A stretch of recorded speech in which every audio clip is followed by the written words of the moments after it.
তো দেখো আজকে হচ্ছে কি লক্ষ্মী পুজো, সকাল দিয়ে কোনো ব্লগ নেওয়ার টাইম পাইনি। এখন বাজে 8:30, এখনও আমাদের ঠাকুরমশাই আসেনি।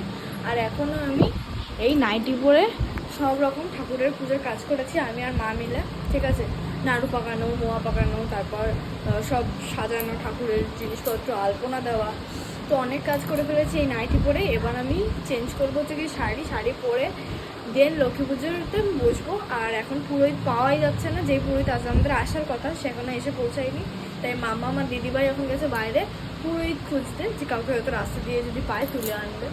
কেন এতক্ষণ মানে না খেয়ে থাকালে বলবো না, মানে এতক্ষণ মানে শরীরে দিচ্ছে না, সেই যে সকাল দিয়ে না খেয়ে রয়েছি। আর আরেকটা কথা হচ্ছে কি শরীরের ট্রেসও আছে, সব রকম অনেক কাজ বাজ করতে হয়েছে। ঠাকুরের একটা ছোটোখাটো পুজো করতে গেলেও অনেক খাটনি। ঠিক আছে, তো চলো আমার ফাইনাল লুক মানে লক্ষ্মী পুজোর লুকটা তোমাদের দেখাবো পরের ভিডিও।